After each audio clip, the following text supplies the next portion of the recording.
सर्व विद्यार्थी मित्रांचं स्वागत आहे आपल्या Tikkar Marathi SSC and railway exam या युट्यूब चॅनलवर. मी नीता घुले पानसरे तुमचं पुन्हा एकदा मनपूर्वक स्वागत करते. आज आपण इथे लेक्चर घेणार आहोत आरआरबी एनटीपीसी ग्रुप डी साठीचं सामान्य विज्ञानाचं. ठीक आहे, आजचा लेक्चर नंबर असणार आहे 42 आणि आजपर्यंत आपण जे सिरीज सुरू केलेली आहे ही पीवायक्यू ची सिरीज आहे. आजपर्यंतचे जेवढेही लेक्चर घेतलेले आहे त्यामध्ये तुमचे सगळे पीवायक्यू मी इन्क्लूड केलेले आहे. तुम्ही ग्रुप डी साठी आरआरबी एनटीपीसी साठी यासोबत तुम्ही एसएससी चा जरी अभ्यास करत असाल तर त्याचे सुद्धा सामान्य विज्ञानाचे क्वेश्चन ह्याच्याशी रिलेटेडच असणार आहे. किंवा तुम्ही पोलीस भरतीचा जरी अभ्यास करतात तर पोलीस भरतीला बेसिक सायन्स येतं बाळांनो. तुमच्या कमेंट आहेत की मॅडम आम्ही पोलीस भरतीसाठी पण करू का, पोलीस भरतीचं लेक्चर तुम्ही याच्यावर घेत नाही का, तर पोलीस भरतीचं चॅनल आपलं वेगळं आहे, त्यावरती लेक्चर घेतलं जातं. ओके, तर बघा आता आपलं जे ग्रुप डी आहे किंवा आरआरबी एनटीपीसी आहे तर त्याची जी एक लेवल आहे प्रश्नांची आणि पोलीस भरतीची ह्याच्यामध्ये थोडासा फरक आहे. पण क्वेश्चन जो आहे तुमचा जो टॉपिक आहे तो सेम आहे. तर तुम्ही थोडासा जर त्याच्यामध्ये व्यवस्थित अभ्यास करण्याचा प्रयत्न केला तर तुम्हाला ह्या लेक्चरचा उपयोग सगळ्या एक्झाम साठी होणार आहे. ओके, तर लेक्चर सुरू करण्याच्या आधी प्रत्येकाने सेशनच्या लिंकला शेअर करून घ्यायचे जास्तीत जास्त आणि सेशनला लाईकही करायचे. ओके, मग स्टार्ट करूया लेक्चरला. ज्यांना उत्तरे माहिती असतील त्यांनी ऑफलाईन कमेंट करून उत्तर दिलं तरी सुद्धा चालणार आहे. बघूया पहिला प्रश्न. खगोलीय दूरदर्शकातून दूर अंतरावरील वस्तू पाहिल्यास अंतिम प्रतिमा काय तयार होईल? ठीक आहे, जसं की तुम्ही हे बघा इथे दिलेलं आहे तुम्हाला. आता या टेलिस्कोपने जर तुम्ही दूर अंतरावरची गोष्ट बघितली, याचा अर्थ काही लोक जे असतात शास्त्रज्ञ ग्रहताऱ्यांचा अभ्यास करायला सुद्धा हे वापरतात किंवा ग्रहांना बघण्यासाठी सुद्धा वापरलं जातं. तर म्हणजे हे काय करतायत, दूर अंतराची गोष्ट बघतायत आणि याच्यामध्ये अंतिम प्रतिमा कुठली तयार होईल? जी अंतिम प्रतिमा तयार होईल ती कशी असणार आहे, तर ती आभासी व उलटी असणार आहे. कशी असणार आहे ती? आभासी आणि उलटी असणार आहे. पर्याय नंबर 3 योग्य, जर तुम्ही दूर अंतरावरची गोष्ट बघत असाल तर. ओके, चला बघूया पुढचा प्रश्न. पुढचा प्रश्न बघा काय दिलेला आहे. विद्युत अपघटनी गटात डॅश डॅश याचा समावेश होत नाही. आता जी विद्युत अपघटनी आहे याच्यामध्ये कोणाचा समावेश नाही होणार? विद्युत अग्र असणार, पात्र असणार, विद्युत अपघटनी पदार्थ सुद्धा असेल पण त्याच्यामध्ये काय नसेल, तर त्यामध्ये बॅटरी नसणार आहे. ठीक आहे, तर कोणाचा समावेश होत नाही असं विचारलेलं आहे. तर आन्सर येणार आहे पर्याय नंबर 4 योग्य, बॅटरी. ठीक आहे, ज्यांना उत्तरे येत असतील ना तर त्यांनी कमेंट करून उत्तर सांगण्याचा प्रयत्न करा. तुमच्या कमेंट पण बघितल्या जातात. ठीक आहे, पुढचा प्रश्न बघा. डीएनएच्या संरचनेमध्ये डॅश डॅश नत्ररेणू असतात. नत्ररेणू म्हणजे नायट्रोजन बेसिस. ठीक आहे, हे जे बेसिस आहे ते कोणते असतात? डीएनए चा फुल फॉर्म काय? Deoxyribonucleic acid. ठीक आहे, तर आता ह्याच्यामध्ये असणारे तुम्हाला बेसिस सांगायचे. तर डीएनए वर असलेले बेसिस असतात ऍडेनिन, सायटोसिन, ग्वानिन आणि थायमिन. हे काय आहे? डीएनए चे बेसिस आहे. समजा इकडे 3 एंड असेल तर इकडे असतो 5 एंड. ठीक आहे, आणि डीएनए एकमेकांना काय असतो? पॅरलल असतो. डीएनए काय असतो? एकमेकांना पॅरलल असतो. हे पण लक्षात ठेवायचंय. तर डीएनएच्या संरचनेमध्ये जे कॉमन जोडीने असतात ते कोण असतात? ऍडेनिन, सायटोसिन, ग्वानिन. नंतर बघा ऍडेनिन, सायटोसिन, ग्वानिन आणि थायमिनच आहे. ठीक आहे, तर ऍडेनिन नेहमी कोणाशी पेअर करून असतो? सायटोसिन बरोबर, म्हणजे पर्याय नंबर 4 आला योग्य. ऍडेनिन जे आहे, ऍडेनिनची जी पेअर आहे ही सायटोसिन सोबत असते आणि ग्वानिनची थायमिन सोबत असते. हे जर तुम्हाला आरएनए चं विचारलं गेलं तर आरएनए मध्ये थायमिनच्या ऐवजी फक्त युरॅसिल असतो. बस इतकाच चेंज आहे. युरॅसिल फक्त आरएनए मध्ये असतो. आरएनए चा फुल फॉर्म काय? Ribo nucleic acid.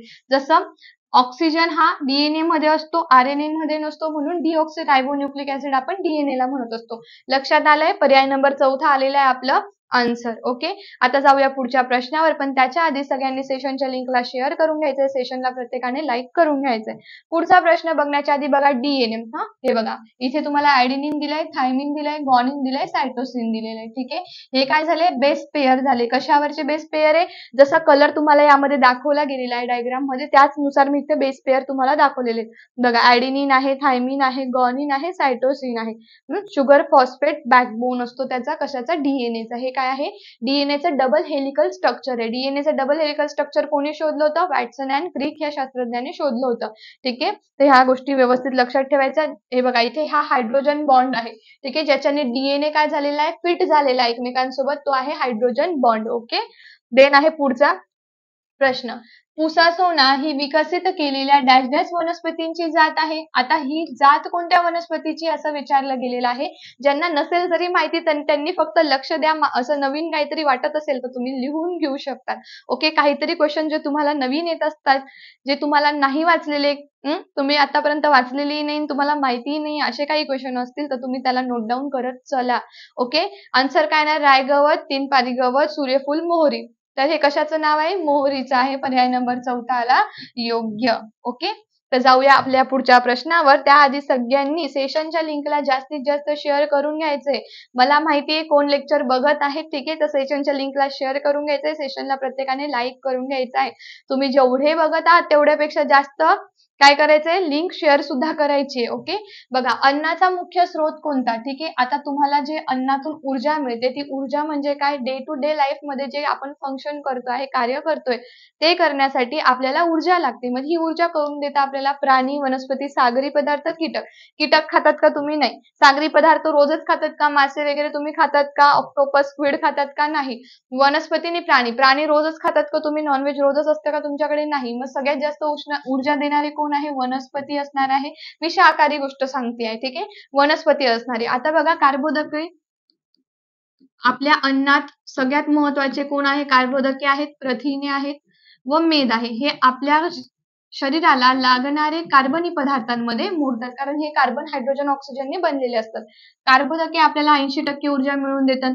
प्रथिने 10%, मेद 10%, म्हणजे ओव्हरऑल टोटल अन्नाच्या ऊर्जेपैकी सगळ्यात जास्त ऊर्जा हे आपल्याला कार्बोदके देत असतात. कार्बोदकांचे 3 प्रकार आहे: मोनोसॅकराइड, डायसॅकराइड अँड पॉलिसॅकराइड, ज्याच्यामध्ये glucose, fructose, galactose, maltose, sucrose, lactose, ठीक आहे, हे येतात. आणि पॉलिसॅकराइड म्हणजे शर्करेचे 2पेक्षा जास्त रेणू ज्याच्यामध्ये आहे, ते स्टार्च आहे, कायटिन आहे वगैरे, ठीक आहे. जे पॉलिसॅकराइड आहे ते जास्त गोड नसतं, हे पण लक्षात ठेवा. बाकी मोनोसॅकराइड आणि डायसॅकराइड आपल्याला गोड लागतं शर्करेसारखं. ओके, मग पर्याय नंबर कोणता योग्य आला? दुसरा योग्य. ठीक आहे, समजतंय सगळ्यांना? सेशन समजतंय? सेशनच्या लिंकला शेअर करून घ्या पटकन. पुढचा प्रश्न बघा काय आलेला आहे. बघा, पेशी कशापासून बनलेल्या असतात सांगा बरं. आता पेशी हे सजीवातील कार्यात्मक व रचनात्मक भाग आहे. आपली जी निर्मिती झालेली आहे ही झाली आहे पेशीपासून, है ना. आपण पेशीपासून निर्माण झालो. पेशींनी ऊती बनवल्या, ऊतींनी अवयव बनवले, अवयवनी अवयव संस्था बनवली आणि त्यातून पूर्ण मानवाची निर्मिती झाली. पेशी अंगकापासून बनते का? सेल्युलोज पासून बनते का? तर सेल्युलोज काय आहे? बहुशर्करेचं रूप आहे. बहुशर्करा म्हणजे काय? ज्याच्यामध्ये शर्करेचे 2पेक्षा जास्त काय असतील? रेणू असतील. ठीक आहे. ऊती म्हणजे काय? तर पेशींच्या गुच्छाला किंवा पेशींच्या समूहाला ऊती म्हणतात. पेशींच्या समूहाला ऊती म्हणतात. मग याला ऊती म्हणतात, मग त्याच्यानी पेशी कशा बनणार? ठीक आहे, मग उरलं काय? बृहत रेणूपासून आणि पेशी अंगकापासून. पेशी अंगकांच्याही आधी त्याच्यामध्ये जे बारीक कण, जे रेणू आहे, ज्याला तुम्ही मायक्रोमॉलिक्यूल म्हणतात, त्याच्यापासून आपल्या पेशी बनलेल्या आहे. म्हणून पर्याय नंबर 4 योग्य. भरपूर जणांनी इथे पेशी अंगके आन्सर केलेलं असणार आहे, तर ते तुमचं इथे चुकीचं आहे. हा प्रश्न हाच काय आपण घेत आहोत सेशन पीवायक्यू क्वेश्चनचं, तर सगळे प्रश्न पीवायक्यू आहे. ग्रुप डी, ग्रुप डी 2022 ला आलेला प्रश्न होता हा. ओके, समजलं असेल तर जाऊया पुढच्या प्रश्नावर. बघा, आधुनिक आवर्त सारणी डॅश डॅश मध्ये गण आम्लारी मृदा धातू आहे. ठीक आहे, आम्लारी मृदा धातू कुठल्या गणामध्ये असेल? पहिला ए, दुसरा बी की पहिला बी? तर ह्याच्यासाठी आपल्याला काय माहिती पाहिजे? यासाठी आपल्याला आवर्त सारणी माहिती पाहिजे. जेव्हा आवर्त सारणी माहिती असेल तेव्हाच या गोष्टी आपल्याला व्यवस्थित समजतील, नाहीतर समजणार नाही. आता आधुनिक आवर्त सारणी म्हटलेलं आहे, मॉडर्न पिरियडिक टेबल, याचा पाया कोणी घातला? याचे जनक कोण आहे? तर आधुनिक आवर्त सारणीचे जनक म्हणजे हेनरी मोसले. हेनरी मोसलेंच्या अगोदर आवर्त सारणीचा पाया घातला होता मेंडेलिव्ह यांनी. तर मेंडेलिव्हच्या काळामध्ये 63 मूलद्रव्ये होती. त्या 63 मूलद्रव्यांवर त्यांनी काय केलं? एलिमेंटचं नाव लिहिलं व त्याच्या अणुवस्तुमांच्या चढत्या क्रमाने त्यांनी त्या कार्डची मांडणी केली होती, है ना. मग आता आधुनिक आवर्त सारणीमध्ये काय झालं? आधुनिक आवर्त सारणीमध्ये हेनरी मोसले यांनी आवर्त नियमच बदलून टाकलाय. आधुनिक सारणीचा नियम बदलून त्यांनी केलं की अणुवस्तुमान हे एखाद्या मूलद्रव्याचं आवर्ती फलन नसून अणुअंक हा असतो. मग आता आपल्याला मॉडर्न पिरियडिक टेबल सांगितलाय म्हणजे कोणाचा झाला तो? हेनरी मोसलेंचा. ओके, कोणाचा झाला? हेनरी मोसले यांचा झालेला आहे. मग इथे आम्लारी मृदा धातू कोणत्या गटामध्ये राहतील असं विचारलेलं आहे. तर याचं आन्सर येणार आहे प्लस सेकंड ए, पर्याय नंबर दुसरा योग्य. मग तुम्ही म्हणाल मॅडम आम्हाला हे कसं कळेल? तर जेव्हा तुम्ही आवर्त सारणी बघाल तेव्हा तुम्हाला हे कळेल. तर सेकंड ए मध्ये हे बघा, हा जो ग्रुप आहे तो आहे सेकंड ए चा ग्रुप. ठीक आहे, इथे तुम्हाला जे दिलेले आहेत ते सर्व कोण आहेत? आम्लारी मृदा आहे. बघा, आम्लारी मृदा धातू तुम्हाला ह्या गटामध्ये इथे पूर्ण दिलेले असतात. त्यानंतर इथे हा जो गट आहे हा पूर्ण 18वा जो गट आहे हा पूर्ण राजधातूंचा किंवा तुम्ही याला निष्क्रिय वायूंचा गट म्हणू शकता, ज्याच्यामध्ये हेलियम, निऑन, अर्गॉन, क्रिप्टॉन, झेनॉन दिलेला आहे. ठीक आहे, त्याच्यानंतर हा तिसरा गण ते 17वा गण जो आहे तो पूर्ण तुमचा डी ब्लॉक आहे, डी खंड आहे, ज्याच्यामध्ये अणुअंक हा म्हणजे अणुअंक 40च्याही वरती सापडेल तुम्हाला याच्यामध्ये. ठीक आहे, तर ह्या सगळ्या गोष्टी ज्या आहेत त्या लक्षात ठेवा. पी ब्लॉक कोणता आहे, डी ब्लॉक कोणता आहे, ठीक आहे, याच्यावर प्रश्न तुम्हाला विचारले जातात. ओके, समजलं असेल तर जाऊया पुढच्या प्रश्नावर. बघा, आधुनिक आवर्त सारणीतील हॅलोजन हे गण डॅश डॅश मध्ये आहे. आता हॅलोजन कुठे आहे आधुनिक आवर्त सारणीमध्ये? ठीक आहे, हॅलोजनावर प्रश्न विचारलाय 15व्या मध्ये, 16व्या मध्ये, 17व्या मध्ये, 18व्या मध्ये. तर हॅलोजन जो आहे हा मूलद्रव्य 17व्या गटात असतो. जो कसा ते पण बघूया आपण. बघा, हा जो गट आहे 17वा, त्यामध्ये तुम्हाला काय दिसेल? हॅलोजन दिसेल. ठीक आहे, ग्रुप काय आहे? 17वा. ओके, लक्षात येत आहे? प्रत्येकाने सेशनच्या लिंकला शेअर करून घ्यायचं आहे जास्तीत जास्त. सेशनच्या लिंकला शेअर करत चला, तुम्ही लिंक शेअर करत नाहीये. ओके, देन आहे पुढचा प्रश्न. बघा, हेपेटायसिस बी म्हणजे काय? कावीळ. कावीळ कशापासून होते रे? कावीळ कशापासून होते? HIV मुळे, HIV मुळे, बी विषाणूंमुळे की मायक्रोबॅक्टेरियम लेप्रीमुळे? मायक्रोबॅक्टेरियम लेप्री हा काय आहे? कुष्ठरोगाचा जंतू आहे. हॅन्सन ह्या शास्त्रज्ञाने कुष्ठरोगाचा जंतू शोधून काढला होता, है ना. HIV मुळे एड्स होतो. आता HIV किंवा बी विषाणू यापैकी एक तुम्हाला उत्तर द्यायचे. तर कावीळ हा यकृताचा आजार आहे. यकृतामध्ये बिघाड झाल्यानंतर कावीळ आपल्याला होते. कावीळ हा विषाणूजन्य रोग आहे. ABCDE असे 5 प्रकारचे याचे विषाणू आहेत, हे सुद्धा लक्षात ठेवायचे. तर कावीळ आपल्याला HB विषाणूंमुळे होतो. पर्याय नंबर तिसरा आपला योग्य आहे. ठीक आहे, कशामुळे होतो? HBV विषाणूंमुळे. HB व्हायरस आहे ना हा, हेपेटायसिस बी व्हायरस, याच्यामुळे आपल्याला काय होतो? कावीळ होतो. बघा, आपल्या ज्या आरबीसीज असतात त्या आरबीसीज किती दिवस जगतात? 120 दिवस. मग 120 दिवसानंतर काय होतं? त्या यकृतात जातात, मरण पावतात. यकृतात त्यांचं केलं जातं विघटन. मग यकृतात विघटन केल्यानंतर त्यांच्यातून तयार होतो बिलिरुबिन नामक द्राव. मग हा बिलिरुबिन जो आहे हा कसा दिसतो? बिलिरुबिन जो आहे हा येलोइश कलरचा असतो. मग तुमच्या शरीरामध्ये जेव्हा हे बिलिरुबिनचं प्रमाण खूप जास्त वाढतं तेव्हा काय झालेली असते? आपल्याला कावीळ झालेली असते. म्हणून पर्याय नंबर तिसरा आला योग्य. पुढचा प्रश्न बघा, NaOH द्रावणाच्या बाबतीत सत्य असणारा संबंध काय? आता NaOH सोडियम काय आहे? सांगा बरं. NaOH means sodium hydroxide. पहिले तर हे लक्षात घ्या. NaOH means what? तर तो आहे सोडियम हायड्रॉक्साइड. आता ह्याच्या बाबतीत सांगितलंय सोडियम हायड्रॉक्साइड बाबतीत तुम्हाला विधान ओळखायचंय. आता इथे तुम्हाला प्रसामान्यता दिले, तर प्रसामान्यता म्हणजे काय? सांगा बरं. द्रव्याच्या जे सममूल्याची जी संख्या असते ती काय असते? 1 लिटर द्रावणात विरघळते त्याला आपण प्रसामान्यता म्हणतो. प्रसामान्यता म्हणजे समजा द्रव्याचा जो सममूल्याची संख्या आहे. ठीक आहे, ग्राम सममूल्याची संख्या, सममूल्य हे किती मध्ये विरघळून जाईल? 1 लिटर द्रावणामध्ये. सममूल्याची संख्या, द्रव्याच्या ग्राम सममूल्याची जी संख्या आहे ती 1 लिटर द्रावणात विरघळते. किती लिटर? 1 लिटर द्रावणात विरघळते. आणि ह्यालाच आपण काय म्हणतो? याला म्हणतो आपण एखाद्या द्रव्याची प्रसामान्यता. मग NaOH बरोबर प्रसामान्यता बरोबर रेणुता.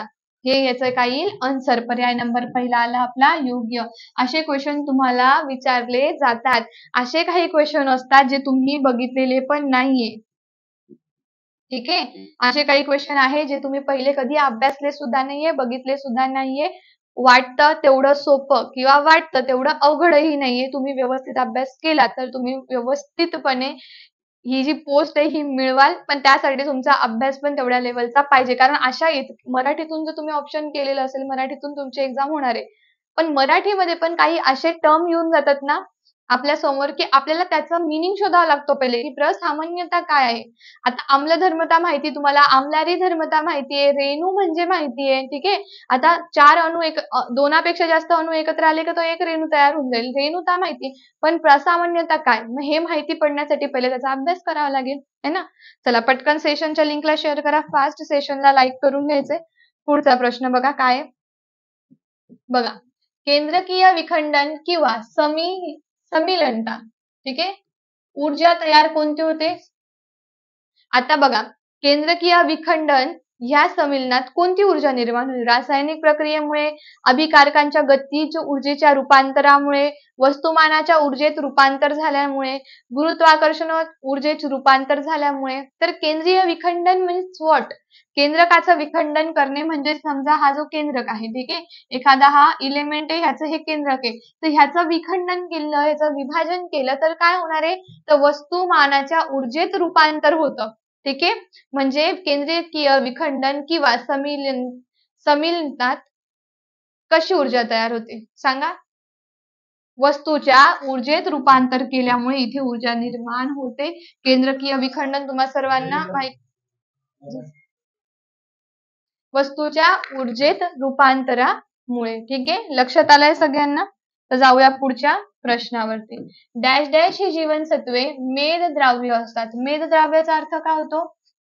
आता तुमच्यापैकी काही लोक म्हणतात की मॅडम तुम्ही प्रश्न रिपीट केले, तर तुम्हाला पीवायक्यू क्वेश्चन मी घेते आहे, तर पीवायक्यू क्वेश्चन रिपीटही होऊ शकतात. पीवायक्यू मी तुम्हाला सांगितलं आहे की पीवायक्यूचा अभ्यास का करायचा असतो. आता हा क्वेश्चन जो आहे हा रिपीट झालाय भरपूर वेळेस, आणि फक्त आरआरबी एनटीपीसी साठी किंवा एसएससी साठी नाही, तर पोलीस भरतीसाठीही रिपीट होतात. काही असे क्वेश्चन आहे की जे नेहमी येतात, तुमचे चॅप्टर बदलत नाही, चॅप्टर मध्ये जे इम्पॉर्टंट आहे तेही नाही बदलत. मग पीवायक्यू चे क्वेश्चन कसे बदलतील? आपण पीवायक्यू घेत आहोत. पीवायक्यू चे क्वेश्चन मी टाइम मशीन मध्ये जाऊ का मागे आणि ते पीवायक्यू बदलून येऊ का? तर हे क्वेश्चन सगळे पीवायक्यू आहे, म्हणून त्याचा इथे अभ्यास घेतला जातोय. पुढे येणारे किंवा संभाव्यची सिरीज नाहीये, आपली पीवायक्यू ची सिरीज आहे. त्यामुळे कधी काही क्वेश्चन रिपीट जर झाले तर ते तुमचे मी घेतले असलेल्या प्रश्नपत्रिकेत रिपीट होते असं तुम्ही समजून जायचं. तर सगळ्यांनी आता ह्याच गोष्टीवर सेशन लाईक पण करून घ्यायचंय, लिंकला शेअर पण करून घ्यायचंय. ओके, तर बघा, कोणते जीवनसत्वे हे मेदद्राव्य असतात? मेदात विरघळणारे कोण आहे? ADE, ए अँड डी हे काय आहे? मेदात विरघळणारे आहे. पर्याय नंबर 3 योग्य. ओके, पुढचा प्रश्न, कोणते जीवनसत्वे जलद्राव्य आहे? जलद्राव्य म्हणजे जे पाण्यात विरघळतात. कोण आहे मग पाण्यात विरघळणारे? बी अँड सी. पर्याय नंबर 2 योग्य. आता फॅट सॉल्युबल आणि वॉटर सॉल्युबल तुम्हाला सर्वांना माहितीये, आपल्या शरीरामध्ये अत्यंत आवश्यक असे जीवनसत्वे आहेत जे आपल्याला लागत असतात डेली फंक्शन साठी, आपलं आरोग्य व्यवस्थित निरोगी राहावं म्हणून. तर बघा, काही जे आहे ते पाण्यात विरघळतात, काही मेदात विरघळतात. तर हे मेद जे आहे ते जीवनसत्वाच्या वहनाचे कार्य सुद्धा करते, ठीक आहे. मेदाचा जो जेव्हा तुम्ही फंक्शन बघाल, ठीक आहे, फॅटचे जे फंक्शन बघाल त्यामध्ये तुम्हाला एक फंक्शन असंही दिसेल. आणि जे मेदात सॉल्युबल आहे ते यकृतामध्ये स्टोअर होतात, हे सुद्धा लक्षात ठेवा. आता ADEK हे जे जीवनसत्व आहे ह्याचं स्टोरेज हाऊस कुठे, याला स्टोअर कुठे केलं जातं? तर याला यकृतामध्ये हे स्टोअर सुद्धा असतात. तर ह्याच्यावरही प्रश्न आला तर लक्षात राहू द्यायचा. आणि बी अँड सी हे अशा पद्धतीचे आहे की जे पाण्यामध्ये विद्राव्य आहे, म्हणजे तुम्ही कितीही प्रमाणात हे जीवनसत्व खात असाल तरी सुद्धा हे तुमच्या शरीराच्या बाहेर निघून जाण्याचं कार्य करत असतात, हे लक्षात ठेवा.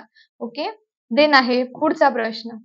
अरे संपले आपले प्रश्न, एवढेच होते, ठीक आहे. मग आजसाठी इतकंच. पुन्हा भेटूया उद्याच्या लेक्चरमध्ये. आजचे क्वेश्चन सगळ्यांना व्यवस्थित समजले असतील. आय होप की तुम्हाला चांगल्या पद्धतीने आजचं लेक्चर समजलं असणार आहे. काही क्वेश्चन मध्ये क्वेरी असेल, काही तुम्हाला नवीन वाटत असतील किंवा काही समजायला अडचण येत असेल तर ऑफिस नंबरवर कॉन्टॅक्ट करून तुम्ही विचारू शकतात किंवा तुम्ही ऑफलाईन कमेंट मला करू शकतात, तर त्याचं सोल्युशन तुम्हाला भेटून जाईल. जे चॅनलवर नवीन आहे त्यांनी सर्वप्रथम Tikkar Marathi SSC and railway exam चॅनलला सबस्क्राईब करून घ्यायचंय. आपला ॲप देखील आहे. ॲपला तुम्ही डाउनलोड करा. कारण आपल्या ॲपमध्ये तुम्हाला ह्या सगळ्या लेक्चरच्या PDF दिलेल्या आहेत. जेव्हा तुम्ही PDF बघाल आणि तुम्ही रेकॉर्डिंग व्हिडिओ बघाल तर तुम्हाला सगळ्या टर्म्स लक्षात येऊन जातील. ठीक आहे. एकदा लेक्चर केल्यानंतर रिव्हिजन करताना पुन्हा लेक्चर बघण्याची संधी ही नेहमी तुम्हाला ऑनलाईन फील्डमध्ये किंवा ऑनलाईन प्लॅटफॉर्ममध्येच मिळते. ठीक आहे. तर तुम्ही त्याचा फायदा घ्या. ओके. तर काही अडी-अडचण असेल तर सांगा आणि सेशनला जास्तीत जास्त शेअर करा. तुम्ही सेशन शेअर करत नाही अजिबात. त्याच्यामुळे जास्तीत जास्त सेशनला शेअर करायचंय. ज्यांनी लाईक नाही केले, जे फक्त बघतायत, त्यांनी पटापट सेशन लाईक करून घ्यायचंय. पुन्हा भेटूया. तोपर्यंत bye bye. Take care. Wish you all the best. जय हिंद. Thank you.